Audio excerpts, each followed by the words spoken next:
So ito yung lumang na yung Pilipino mga kababayan. Ito yung entrance. Yung pinakaharap niya dati. Ayan, na yung Pilipino.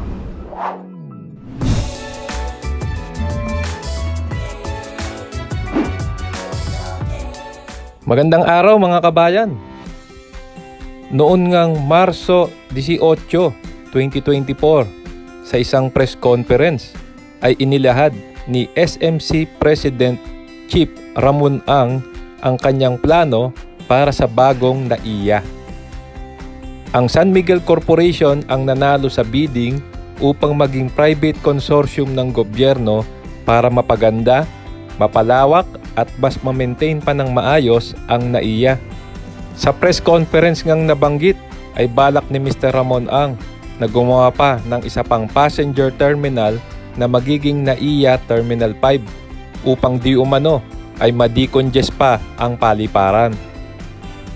Sa plano ay sasakupin nito ang ngayoy abandonado ng Philippine Village Hotel at ang makasaysayang Nayong Pilipino. Tara mga kasama, sama kayo at bisitahin natin muli ang Philippine Village Hotel at ang Nayong Pilipino. Okay mga kababayan, magandang araw po sa inyong lahat. Nandito po tayo ngayon sa Parañaque Airport Road. Mga kasama, may pupuntahan tayo rito, no? Ito napuntahan ko 2 times nung kabataan ko. Ang sinasabi ko ho ay itong Nayong Pilipino. Ayan, oh. Siguro nakita nyo na rin naman sa thumbnail eh. Mga kasama, Nayong Pilipino, no? Napakagandang lugar ito. Nalala ko dito kami nangingisda, no? Nakapangisda ako rito ng bata ko. Meron tong mga life size figure, no? Nung mga kilalang landmark ng ating bansa. Mayon Volcano, Chocolate Hills. Ayan, kung hindi nagkakamali. Ang nangyari, ang status ho na ito ngayon ay, actually hindi ko nga alam yung status na ito ngayon dito eh. Nalipat ho ito sa Clark. Yung sa Clark hindi ko pa napapasok. Hindi pa tayo napagbigyan ng pagkakataong mapuntahan. Ito na po. Paano na to? Ayan o, NAIA 1. Ayan o, departure. Siyempre kung bago pa lang po kayo sa ating channel ay inaanyahan ko po kayong mag-like, mag-comment and subscribe. Hit yung notification bell para updated kayo pag may bago tayong video. So ito, tingin ko mabayan, parte pa rin to, no? Na pinupuntahan natin yung mga historical na lugar na tumatak din sa inyo, no? Kamalayan, no? Lalo na siguro ng mga batang 70s, 80s, 90s naabutan to. Ewan ko lang yung 2000, no? Kung naabutan to. Yung mga Gen Z, hindi ko alam kung naabutan nila to. So diretso tayo rito. Ito nga NAIA 1, kakanan kayo ron, going na po yan ng NAIA 2. Itong sinasabi ko sa inyo alam ko dito yan sa may Petron yung pasukan. Pero magdahan-dahan tayo. Teka, titignan ko lang sa mapa para hindi tayo maligaw.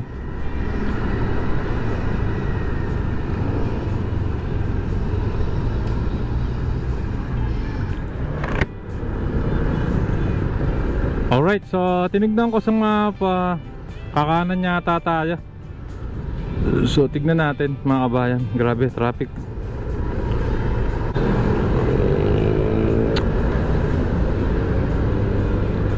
Alam ko sa kabila yun eh.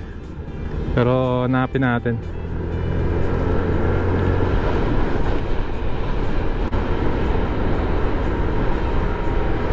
Ayun, ito yata yung entrance sa kabila.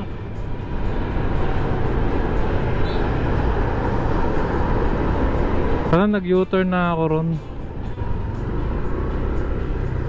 Ito U-turn slot.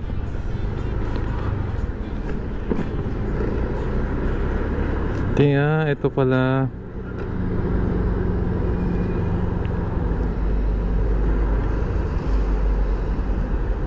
Philippine Village Hotel.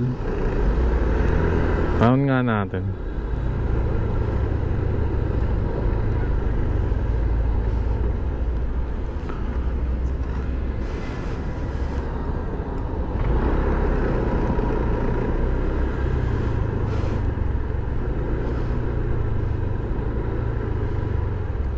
Ito na yung dati.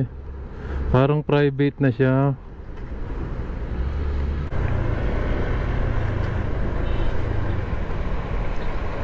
Sir, good afternoon. Sir, tatanong lang ako.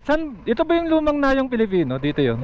Ito yung dating entrance niya. Ito eh. So ano na sir yung parang nangyari sa kanya ngayon? Sir, hindi ko talaga alam talaga sir kasi bago lang kami dito. Ako nag-vlog ako ng mga kabataan ko kasi namasyal ako dyan eh. Sabi ko, ano na ba yung itsura niya? Pwede ako umikot lang. Parang naging haunted house na pala eh. Kaya nga, nawala sa tingan, tapos sa loob, ganun din. Wala bang mumu dyan sir pag gabi? May mga... Sir, thank you, shoutout.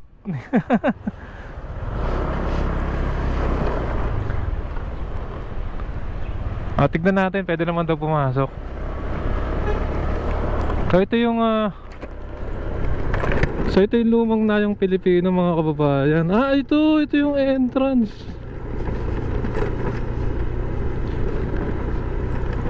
Wala na siya oh. Ito siya. Ito yung isang hotel dito, parang haunted house na oh. Philippine Village Hotel.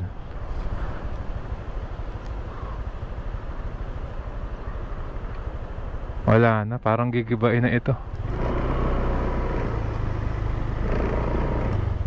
Tanong natin kay kuya.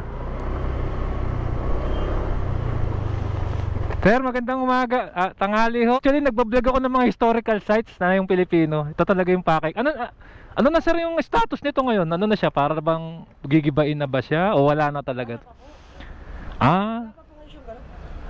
Sabihin to bukas to sir? Na yung Pilipino? Ay ganun, may entrance fee? Ayan na po. Hindi lang po natin lang. Baka yung mga nakaparada yun, meron siya, di ba? Kasi yung huling punta ko rito sir, kaya 20 years ago pa, field trip namin.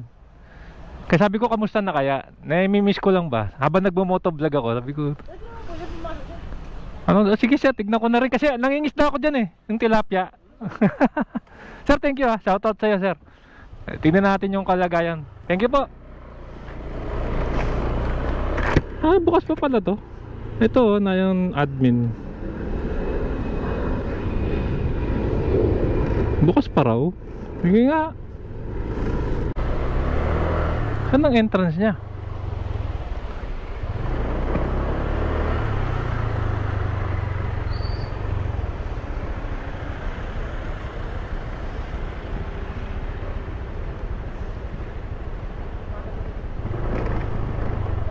Ayan, sila nyo ang ganda oh. Lumang bahay.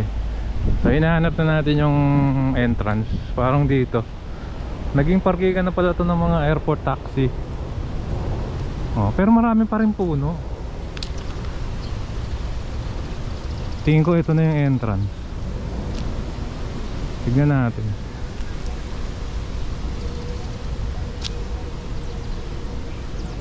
Naalala ko talaga mga bahay, nangingisda kami rito. Tas ang sarap mamasyal dito kasi malapit lang sa Maynila eh.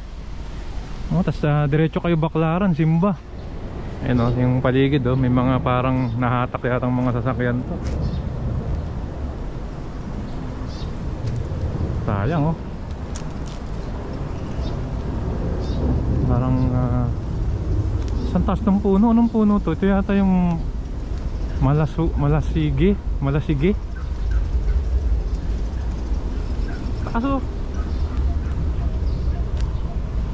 So nangyari yata mga bayan. Ito na mismo, nandito na tayo. Hinahanap ko lang yung malawak na field dati na nangisda tayo, tapos may Mayon volcano eh. Parang wala na raw eh. Hinahanap ko yung pinakaharap niya dati. Ayan, Nayong Pilipino.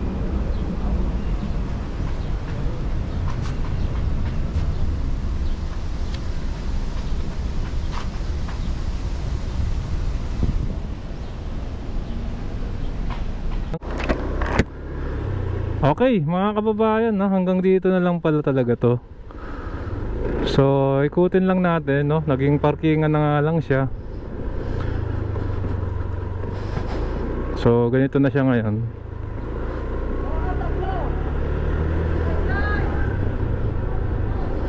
Wala na yung gusto ko sanang puntahan, yung Mayon volcano. Wala na rin pala yun. Ito yung mga airport taxi.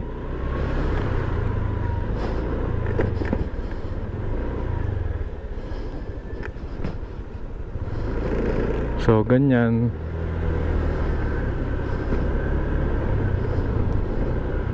Pero kagandahan dito, na-retain pa rin nila yung mga puno. Tsaka may remnants pa rin ng lumang nayong Pilipino.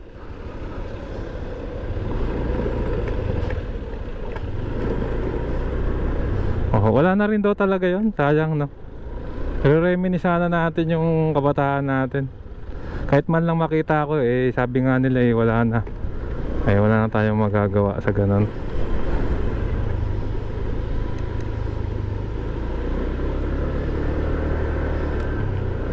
Ito, may lumang bahay.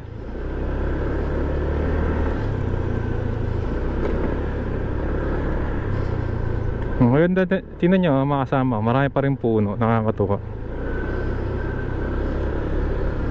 Ayan. So comment nyo down below na lang mga ano nyo po, mga experience nyo, no, dito sa Nayong Pilipino. Ayan, marami pa rin puno. Ito, gubat na rito.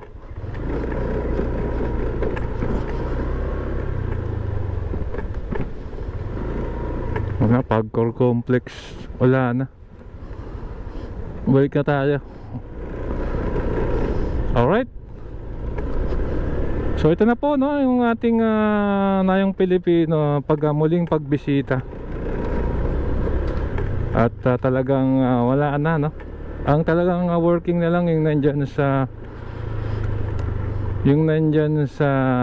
Clark, na next time po ipipicture natin pag tayo nagawi muli dyan sa Clark, Pampanga. So far, no, muli sana po ay pagtuunan pa ng gobyerno natin, no, ituloy itong mga itong lugar na nagsishowcase po ng kultura natin, no, bilang Pilipino, bilang bansa. At napakahalaga po nito sa ating identity, lalo na sa mga future generations. Kasi ngayon, hanggang ngayon, no, natatandaan ko yung pinasyal ako ng magulang ko rito sa Nayong Pilipino. Ayan, exit na tayo.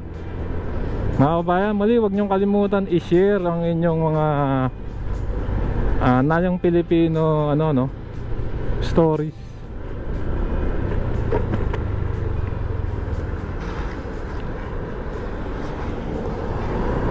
Ayan. So tayo ipabaklaran. Anyway mga bayan, hanggang dito na lang. Kung nagustuhan nyo itong video, inaanyahan ko po kayo mag-like, mag-comment, and subscribe. Hit yung notification bell para updated kapag may bago tayong video.